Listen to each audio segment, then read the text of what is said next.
Nós estamos agora em Lucas 21, versículo 5. Lembra da semana passada? A mulher, a viúva pobre que deu aquelas moedinhas. Nós falamos sobre os debates de Jesus com os religiosos no templo, com os sacerdotes, com os saduceus, fariseus, herodianos, enfim. Aí ele mostra o caso da viúva, tem aquela cena, e aí eles estão saindo do templo. Eu vou lendo aos poucos e vou falando, tá bom? Hoje eu vou fazer assim. Então você pode manter a sua Bíblia aberta, o seu aplicativo aberto, ou sempre atento que vai estar na tela. Quando eles estavam saindo do templo, alguns falavam a respeito do templo, como estava ornado de belas pedras e de dádivas. Então Jesus disse: vocês estão vendo essas coisas? Virão dias em que não ficará pedra sobre pedra que não seja derrubada. Eles estão saindo do templo e os discípulos falam: nossa, que beleza, que construção. Falavam das pedras e das dádivas. Dádivas aqui são ofertas. Era uma movimentação muito grande, estamos falando da Páscoa. Era a gente trazendo ofertas e sacrifícios aos milhares, todos os dias pelas portas do templo naquela festa. E eles olham e falam, talvez os discípulos provavelmente, em outros evangelhos sinóticos, falam que os discípulos disseram essa frase. Lucas não está preocupado em dizer quem disse, mas que beleza, que pedras e quantas ofertas e que movimentação. E Jesus fala, não vai sobrar nada disso aqui. Vai ficar pedra sobre pedra. Nós não temos certeza absoluta em que ano Lucas escreveu isso para Teófilo. Há uma corrente que acredita que Lucas escreveu essas coisas, e você vai entender, ele fala sobre o fim dos tempos, sobre a destruição de Jerusalém, após o ano 70, porque no ano 70 é que houve a rebelião dos judeus contra Roma, e aí foram milhões de mortes, foi um levante muito grande de Roma, que destruiu o templo e acabou com tudo. Ali foi a pá de cal. Nós não temos essa história nas escrituras, nós temos na história. O historiador mais importante é Flávio Joséfo, do primeiro século, que conta essa história. Por que eu estou dizendo isso? Porque se Lucas escreveu isso daqui, depois do ano 70, está dizendo que o Teófilo já tinha passado por grande destruição de Jerusalém. E o Lucas está dizendo assim, olha o que Jesus falou, situando o Teófilo dentro da história. Mas a corrente mais aceita é de que Lucas escreveu antes do ano 70, bem próximo, bem perto. Porque ele escreveu Atos também, ele viajou com Paulo. Nós vamos o ano que vem entrar no segundo livro de Lucas, que é Atos dos Apóstolos. E o livro de Atos termina com a prisão de Paulo, não fala da morte de Paulo. E a morte de Paulo, 67, 68, depois de Cristo.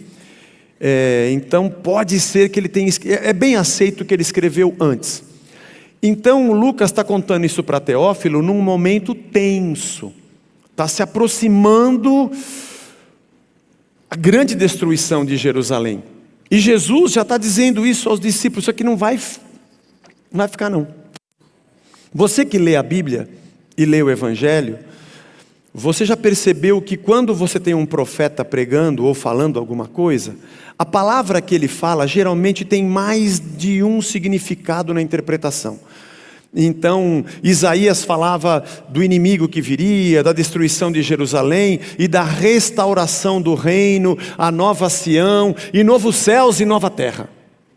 Bom, para aquele cara que ouviu as profecias de Isaías naquele tempo, estava com a cabeça pensando nos inimigos que tinham ao redor, no caso foi a Síria e Babilônia, que invadiram, no futuro acabaram fazendo isso, destruíram Jerusalém, e eles sonhavam com a reconstrução do templo. Mas quando ele fala novo céu, nova terra, parece que além daquele significado que aconteceria com aquele Israel, com aquele leitor que estava ali, tinha também um sentido futuro, escatológico, da segunda vinda de Cristo, de um outro reino, de uma outra Sião, de um outro céu e de uma outra terra, ou de um novo céu e de uma nova terra. Aqui não é diferente. Quando Jesus fala da destruição de Jerusalém, ele está falando de algo que aqueles leitores daqueles dias entenderiam muito bem, de uma guerra eminente que estava tensa, a aproximação delas, eles entendiam muito bem. mas também falava sobre um reino futuro. É interessante, agora que eu estou te dizendo isso, conforme nós formos lendo o texto, você vai perceber, puxa, parece que ele está falando de agora, e agora parece que ele está falando para frente. E parece que o que ele está falando de agora, desse reino que vai acabar, e dessa Jerusalém que vai ser destruída, e que virá um outro tempo, parece que isso aqui que eles estão vivendo é meio que uma encenação profética do que ainda vai acontecer. É verdade, é bem por aí, presta atenção. Perguntaram a Jesus, pô, esse negócio não vai ficar pedra sobre pedra? Que sinal vai haver que essas coisas hão de acontecer? E Jesus respondeu, tenham cuidado para não serem enganados. Muitos virão em meu nome dizendo, sou eu, e também chegou a hora, mas não vão atrás deles. Cuidado, quando vocês ouvirem falar de guerras e revoluções, não fiquem assustados, pois é necessário que primeiro aconteçam essas coisas, mas o fim não será logo. Nós temos ouvido de rumores de guerras, e guerras são sinais. Então Jesus disse, nação se levantará contra nação e reino contra reino. Peraí, então ele não está falando só da Jerusalém agora. Agora parece que ele está falando de uma coisa maior, futura. As duas coisas estão presentes no texto. Haverá grandes terremotos, epidemias, fomes em vários lugares, coisas espantosas também, grandes sinais vindos do céu. Parece que é um sentido mesmo escatológico, do fim de tudo. Antes de, porém, de todas essas coisas, vocês serão presos e perseguidos. Aqui tem um duplo sentido. Tanto naquela Jerusalém, porque Roma viria com a faca nos dentes, quanto um sentido para nós também. Um sentido para nós, da perseguição e de não nos encaixarmos no mundo. Vocês serão entregues às sinagogas, lançados nas prisões, serão levados à presença de reis e de governadores por causa do meu nome. Agora eu vou parar um pouquinho aqui. Tem alguma coisa errada com Jesus. Jesus errou alguma coisa. Porque se o mundo vai se levantar contra nós, que somos teus, por que nós vamos ser entregues aos governadores e aos reis e também às sinagogas? Por quê? A sinagoga é contra nós? Tudo bem, quando você fala que talvez virá perseguição e nós vamos ser entregues aos governadores e aos reis, aos romanos, e vamos ser perseguidos e mortos, até entendo, mas o senhor falou que a gente vai ser entregue à sinagoga? Na sinagoga a gente não vai ter problema, né? Vai. Vai porque a religião estabelecida, aqui tem um sinal muito sério, de que existe uma ligação de intenções contra o reino de Deus, tanto da parte da religião, como da parte dos romanos.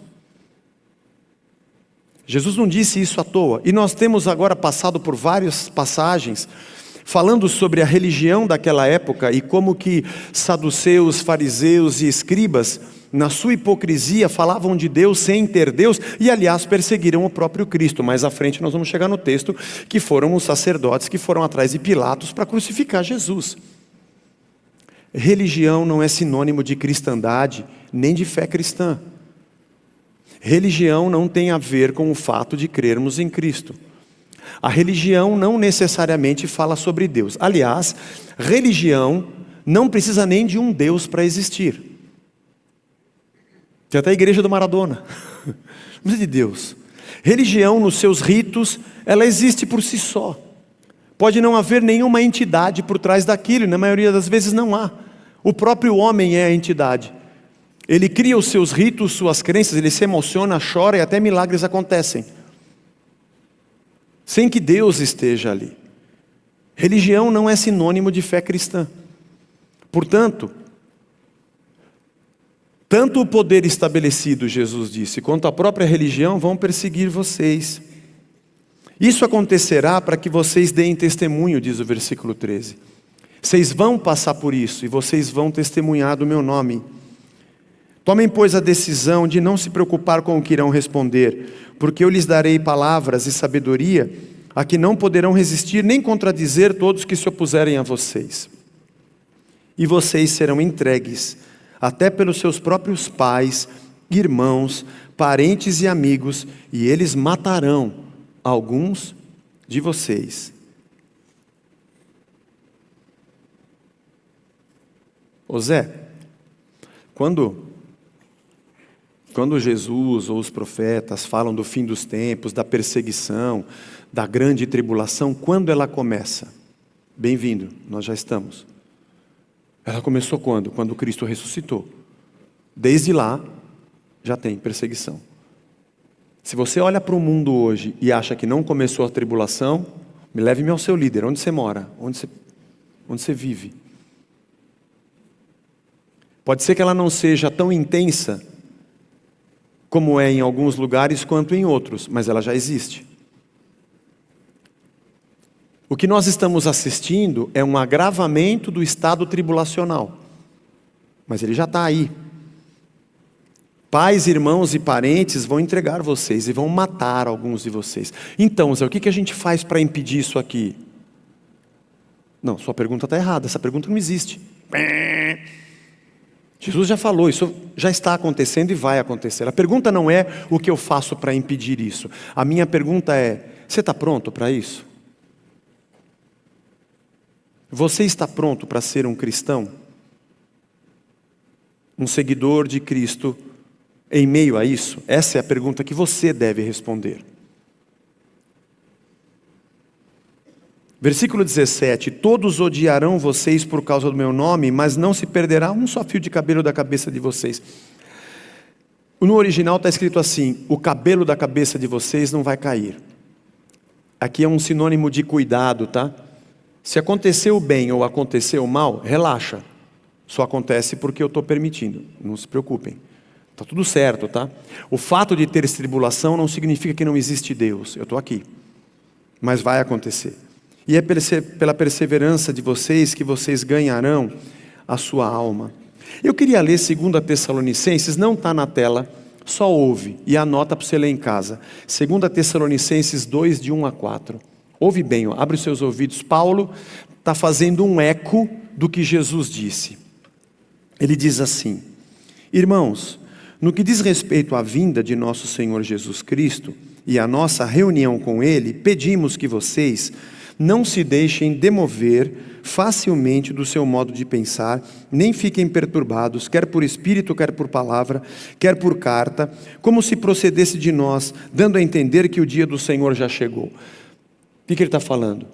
Cuidado, vai ter gente dizendo, chegou o dia, Jesus voltou. Não acreditem nisso. Vai ter muita gente dizendo que chegou o dia do Senhor, não acreditem nisso.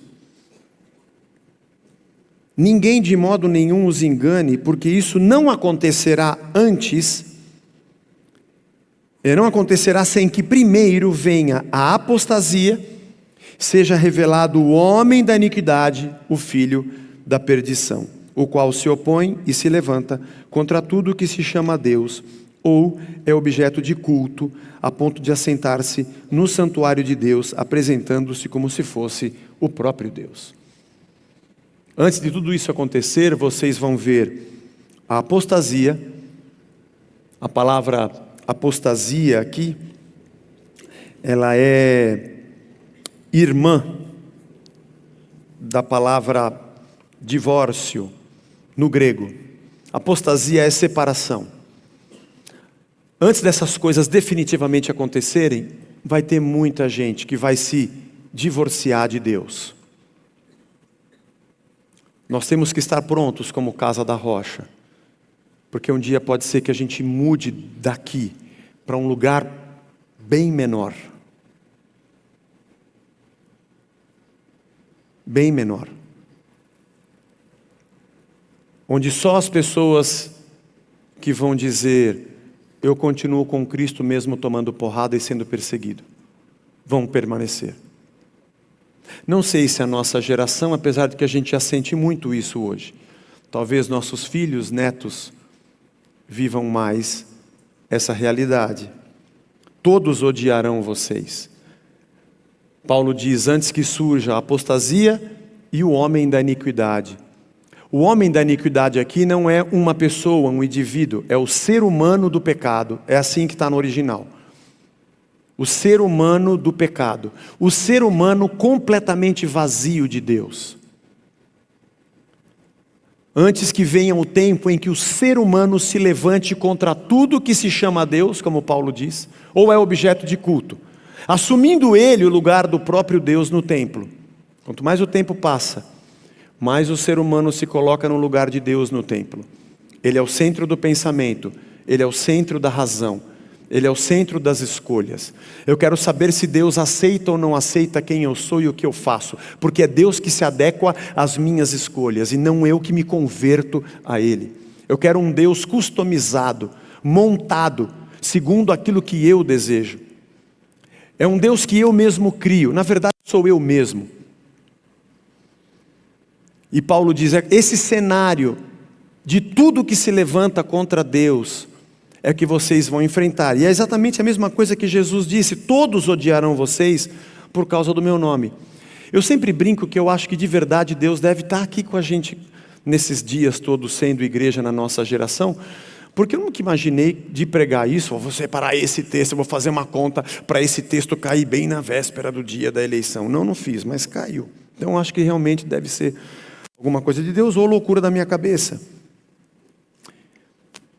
Você que já leu as profecias do Antigo Testamento, os Evangelhos, o sermão escatológico de Jesus, tanto aqui quanto em Mateus, que é maior, ou as palavras de Paulo a respeito do fim, ou até mesmo Apocalipse, que aliás o ano que vem é o tema do nosso Caminho das Letras. Você que é aluno vai chegar lá, você que não é, matricule-se. Lá em Mateus, né? Senão você não vai entender nada do Apocalipse. Se matricula lá no começo. Mas você que já leu, eu posso falar com você que já leu. Nunca você leu em nenhum texto profético coisa do tipo: atenção meu povo, um dia, o meu povo se unirá com outro povo para fazer justiça na terra. E meu povo, lembre-se, não é Israel, tá? O reino de Deus não tem um tratado de Tordesilhas, e o reino de Deus não é um país. O reino de Deus é formado por todos aqueles que foram lavados pelo sangue e são discípulos do Messias. Ponto. Espalhados pela terra. Em nenhum momento, em nenhuma profecia, Deus diz: mas virá o dia em que meu povo se unirá com a Assíria, com a Babilônia, em que meu povo vai se unir com os gregos, com os persas, com os medos. Virá um dia em que surgirá um líder romano e meu povo se unirá com Roma.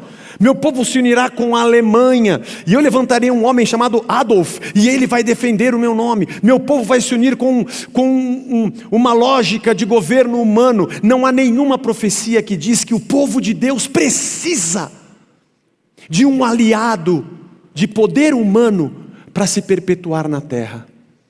Você que já leu as profecias, você viu em algum lugar dizendo que um dia o reino de Deus precisaria do apoio de um poder humano para se proteger da perseguição? No evangelho que eu leio e na Bíblia que eu tenho, eu nunca li isso. Mas ainda tem gente que insiste que se eu me aliar a esse poder, ou àquele poder, ou àquela lógica, ou àquela outra, eu vou estar seguro. Agora, se nós nos aliarmos àquela lógica, eles vão perseguir a igreja. Não deixe isso acontecer. Irmão, acorda. Igreja nasceu para ser perseguida. Tudo bem para você? Você continua crendo em Cristo? Está escrito. Eu não fico falando dessas coisas porque eu não prego tematicamente, eu prego expositivamente. Então o texto está passando agora por esse trecho, então vamos falar disso então. Os cristãos não precisavam do apoio de Roma para serem protegidos, eles não seriam protegidos. Nós não nascemos nesse mundo para sermos abraçados por ele. Está querendo dizer, Zé, que nós, como igreja, no nosso país, não vamos conseguir fazer com que ele seja perfeitamente o reino de Deus para todos os cidadãos brasileiros? Não, eu não estou querendo dizer isso. O texto está dizendo isso. Porque se fosse eu dizendo isso, você poderia dizer, eu não creio no que você fala. Beleza, eu sou só um ser humano, dos piores. Mas quando você olha para o que o Evangelho diz, vamos ler só o que está escrito, vai haver perseguição. Talvez você já sinta alguma, pelo seu jeito de viver, na sociedade que nós estamos. Mas quando Jesus disse, todos vão odiar vocês. E quando ele disse isso, no período que eles estavam próximos da Revolução, tanto os judeus como os romanos perseguiam os cristãos. Quando você lê Atos dos Apóstolos, os judeus os perseguiam porque eles eram hereges e criam em Jesus como Filho de Deus, e os judeus não criam. E os romanos porque esses caras querem converter a gente, os judeus ficam tranquilos no templo, mas esses cristãos aí são pedra no sapato. E é interessante como que, na lógica da perseguição ao cristão, templo e sinagoga andavam de mãos dadas com o palácio de Roma. Quando, porém, vocês virem Jerusalém, versículo 20, sitiada de exércitos, saibam que está próxima a sua devastação. Agora parece que ele está falando do ano 70 mesmo, a destruição de Jerusalém. Então os que estiverem na Judéia fujam para os montes. Isso aconteceu mesmo. Os cristãos não pegaram em armas para defender Jerusalém. Isso foi odiado pelos judeus, porque eles armaram a revolução e os cristãos não queriam a espada. Jesus profetizou e isso aconteceu mesmo. É só você depois pesquisar e ler a história. Leia Flávio José, você vai ver que isso aconteceu mesmo. Os que se encontrarem dentro da cidade, saiam dela. E os que estiveram nos campos, não entrem na cidade. Porque esses dias serão de vingança para cumprir tudo o que está escrito. Anota aí para depois você ler na sua casa, lição de casa. Oséias 9:7. Jesus está citando a profecia de Oséias sobre o dia da vingança. Ai das que estiverem grávidas, das que amamentarem naqueles dias, porque haverá grande aflição na terra e ira contra esse povo.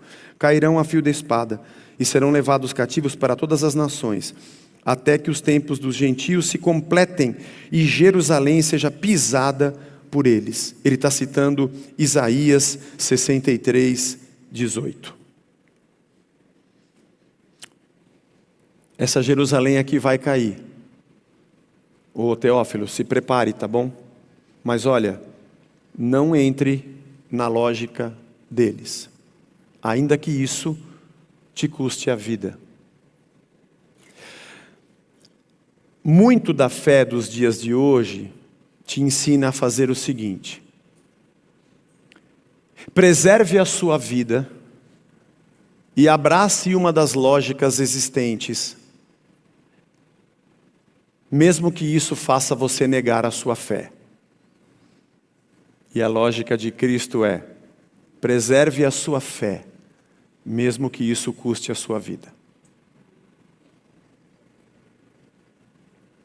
Muita gente acha que a justiça no mundo será feita com uma Bíblia na mão, com um sujeito, um cabra, que vai ter uma Bíblia na mão e um porrete na outra, para dizer, ou você obedece isso aqui, ou a gente coloca a goela abaixo, ou você vai para o pelourinho, vai para a fogueira, vai para a fornalha, vai para a câmara de gás, vai para qualquer lugar.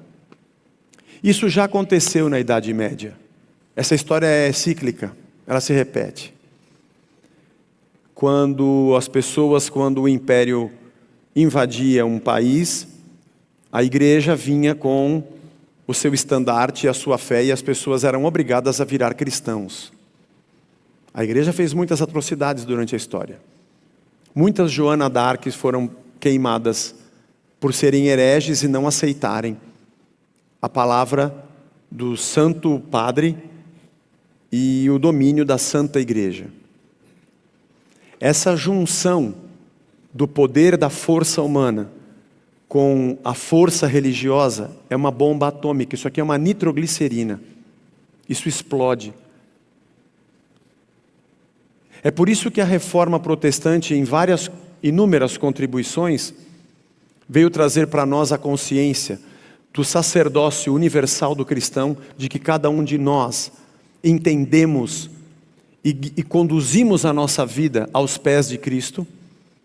temos livre examinação das Escrituras para o nosso aprendizado e entendemos que Estado é uma coisa e igreja é outra. Isso é história. Mas muita gente ainda insiste em que o Brasil tem que ser um Talibã. Nós temos que ter um ayatolá. E o governo tem que ser religioso, seja de qualquer religião que seja. E o nosso movimento cidadão é sempre um movimento que busca uma acomodação pegajosa, onde eu me perpetue com segurança da minha religião, porque o poder vigente me abraçou. O mundo jaz no maligno. Nenhuma profecia nos ensina que um dia o povo de Deus precisaria se unir a uma lógica de poder humano para que fosse protegida. Não haverá essa proteção. A pergunta não é: tem um jeito da gente politicamente acabar com a perseguição? Não, não existe essa pergunta. A pergunta é: você está pronto para viver com a perseguição? A ser uma pessoa desencaixada, que não tem lugar nessa terra, que vai ver injustiça e mal e vai continuar crendo em Cristo, que vai ser entregue às autoridades e à sinagoga. Você vai ser entregue ou à religião, que tem a mesma lógica do império, ou ao próprio império, e ambos vão te perseguir. Você tem que estar pronto para isso. Isso não só já acontece conosco hoje, como vai se agravar nas décadas que virão pela frente. Por enquanto, nós ainda vivemos em liberdade, mas o mundo caminha para um único pensamento que vai se opor a tudo o que se chama Deus, como lemos aqui em 2 Tessalonicenses. Leia depois de novo em casa, 2 Tessalonicenses 2, de 1 a 4. Quando me perguntam, Zé, quem será a besta? Aí tem besta que não acaba mais. Brinquei aqui na reunião das 9. Desde que eu me converti em 78, a besta era o regime militar, a besta já foi Mao Tse Tung, a besta já foi Idi Amin Dada, a bênção já foi Shah Reza Pahlavi, a besta já foi o comunismo, já foi a Rússia, já foi Cuba, já foi Fidel Castro, já foi Jimmy Carter.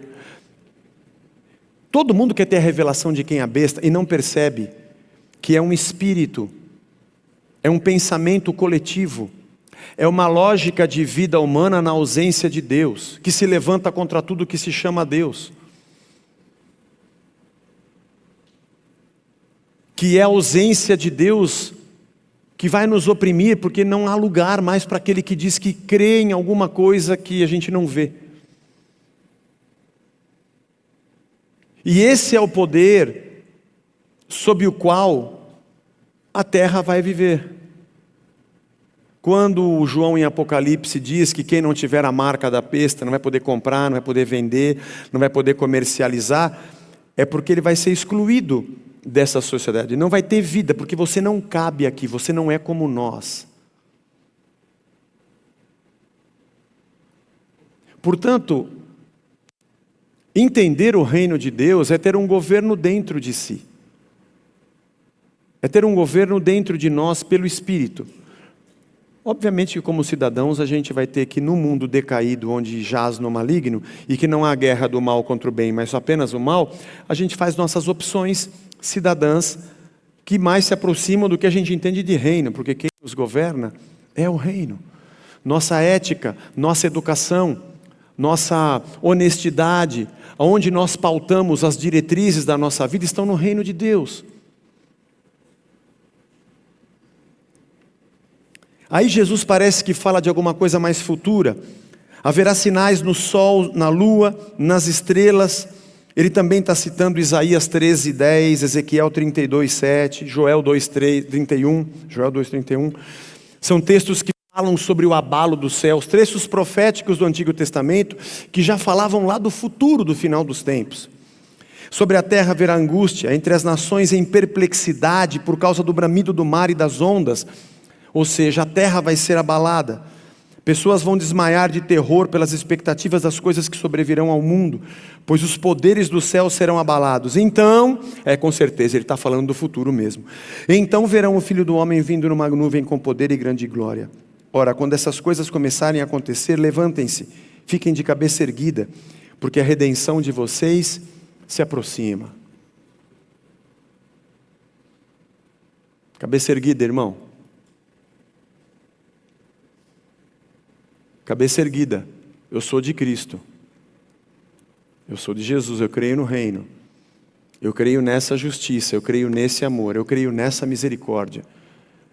É isso que determina as minhas atitudes nessa terra, é nisso que eu creio, é assim que eu faço.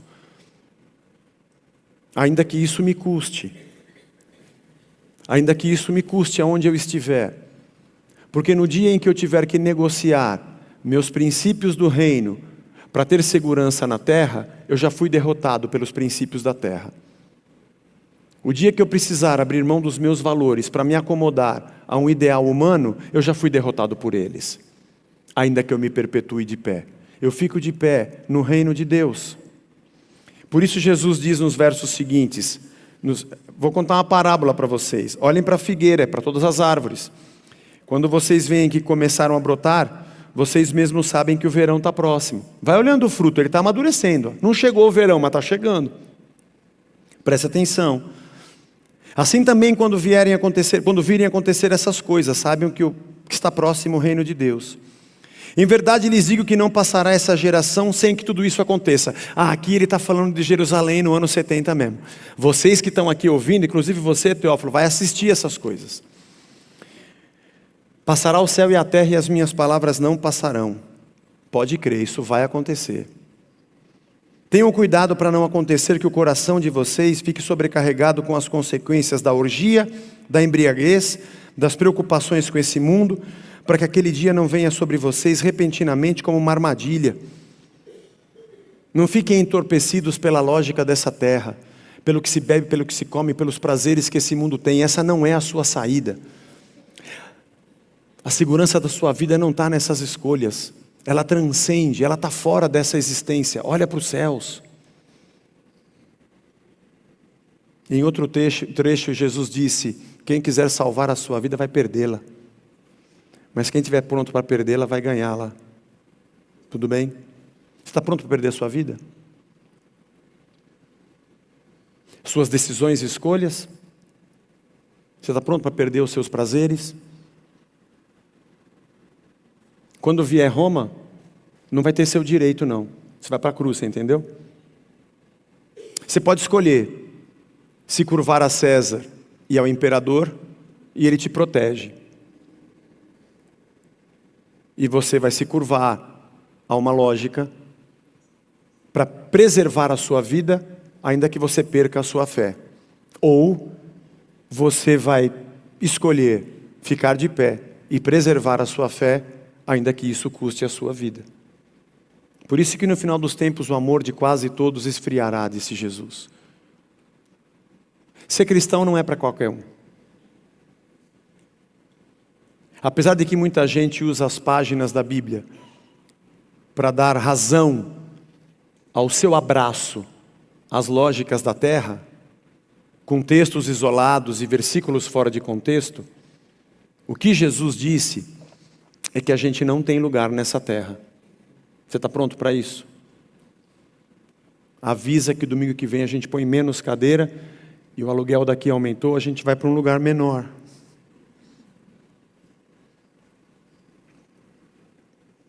Pois sobrevirá a todos que vivem sobre a face de toda a terra. Portanto, vigiem o tempo todo, orando, para que vocês possam escapar dessas coisas que têm de acontecer, para que possam estar em pé na presença do Filho de Deus, ou do Filho do Homem. Agora, o que eu acho interessante nesse final, é que diz que ele ensinava todos os dias no templo, e à noite saía e ficava no monte chamado das Oliveiras. Ele devia dormir meio ao relento.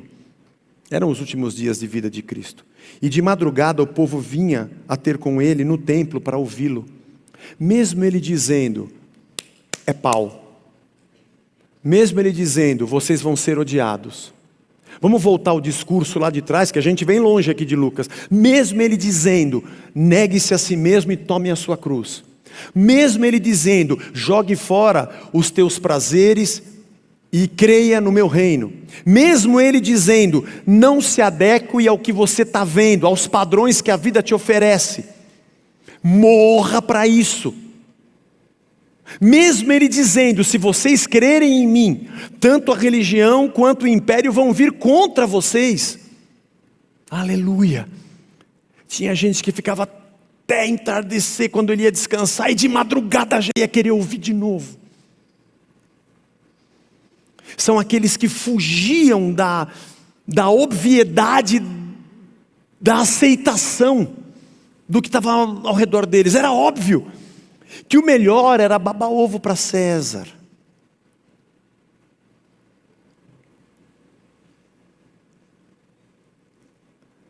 Na Alemanha nazista, grande parte da igreja cristã dava apoio ao regime. Se você já leu livros, por exemplo, de Dietrich Bonhoeffer, ele era um pastor cristão dentro da Alemanha que lutou contra o que a própria Alemanha fazia, e o nazismo. Por isso ele foi preso. Ele e o seu cunhado, e acho que o sogro, se não me engano, preciso rever a história, foram executados 15 dias antes da Segunda Guerra acabar. Era um cristão que se negou a ter paz e preservação dentro daquele império, daquele Reich, ainda que aquilo fosse confortável, e se fizesse aquilo em nome de Deus.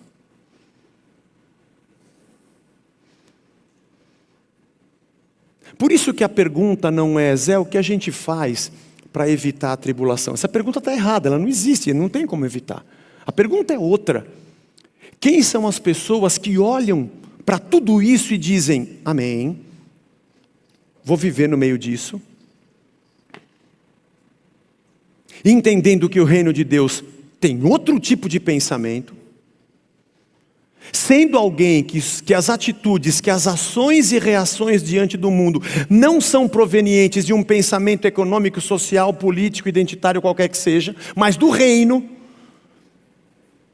E de vez em quando, nesses diálogos onde eu vivo no meio desse mundo, eu vou contribuir por um tempo.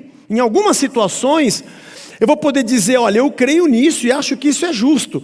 E pode ser que faça sentido na sociedade, alguém até diga, oh, legal o que você falou, contribuiu com a gente. Mas eu não tenho essa garantia sempre. A garantia que eu tenho é que vai chegar um dia que a gente vai falar, olha, Jesus disse, que Jesus, isso nem existiu. O espírito dominante é anticristo. E vai dizer, aqui você não come, não bebe, não... Você não tem a marca que nós temos da nossa existência e da nossa vida. A marca da besta já foi cartão de crédito, código de barra, vacina, me ajuda, Rubinho, chip, microchip, celular, agora é... O que foi, Marcelo? A televisão já foi a marca da besta. A marca da besta está aqui, ó. Eles falam que está na testa para todo mundo ver. Está dentro do ser humano. Você não é como nós. O mundo não será democrático. Aliás, grande parte do mundo não é. E o mundo ocidental, que se diz democrático, está sendo tomado por um único pensamento coletivo que se levanta contra tudo o que se chama Deus. Apesar de democrático, ele não o é.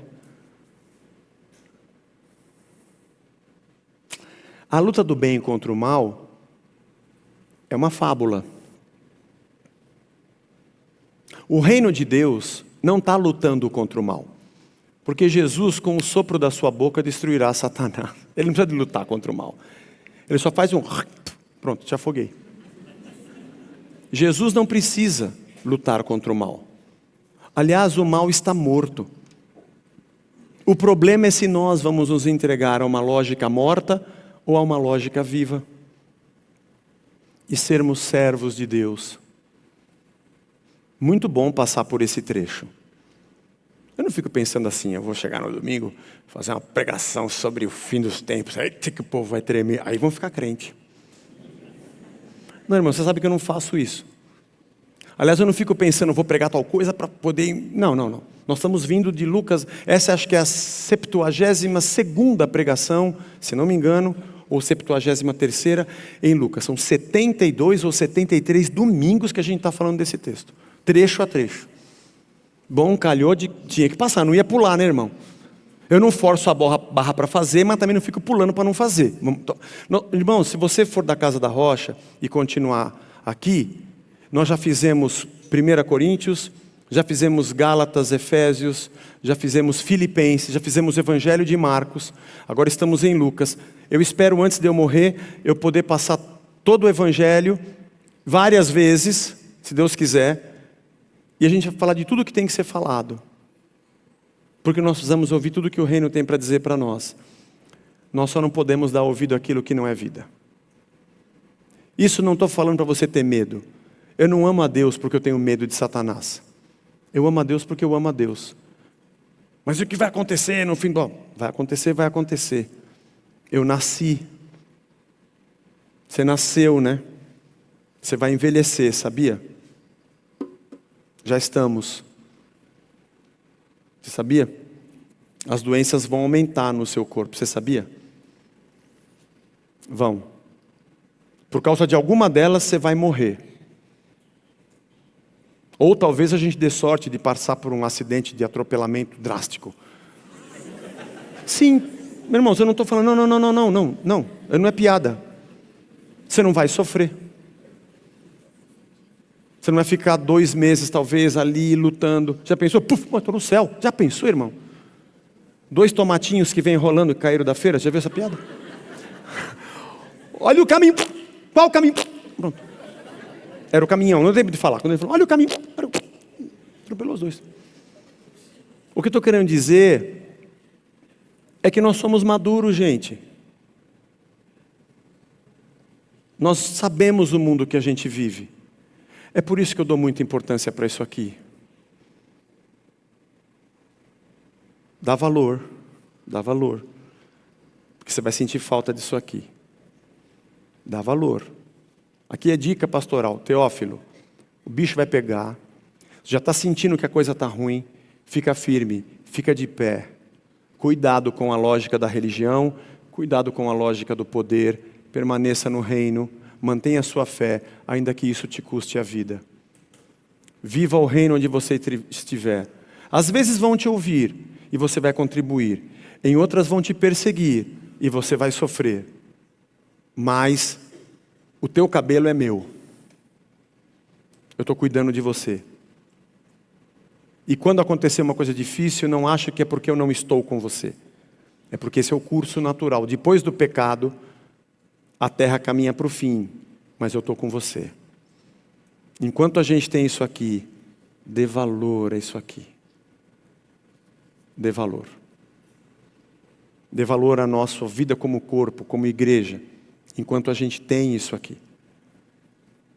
Dê valor ao amor das pessoas que estão ao seu lado. Como diziam nossos pais, o dia que eu morrer, minha sogra, né, Zé? Minha sogra falava, o dia que eu morrer, vocês vão ver o que eu falava. Dona Renê, eu ouvi ela falar isso algumas vezes. E é verdade. Puxa vida. Tivesse mais um dia, né? Para poder dizer, nossa, que falta faz. Dá valor a isso aqui, irmãos. Troca as figurinhas lá com as crianças lá. Entendeu? Vem no encontro das mulheres aí. Vai ter um dia que você não vai ter isso não. E você vai falar assim, puxa vida. Tanta coisa me preocupou e eu podia ter ficado mais 10 minutos lá. Encerrando com uma canção evangélica do Emicida. Tudo que nós tem é nós.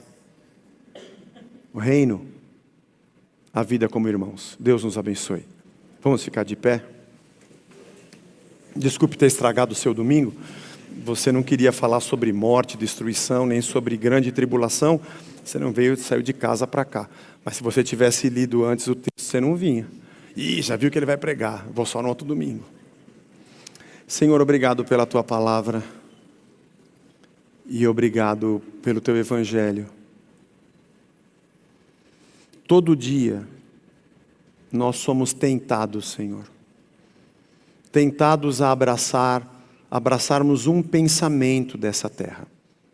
Em tudo que a gente olha, na nossa vida social, nas amizades, nas nossas paixões, na nossa economia, na política, na religião, todo dia eu sou tentado a abraçar um pensamento. E todas as vozes que me cercam estão me dizendo que é isso que eu preciso, porque é isso que eu sou.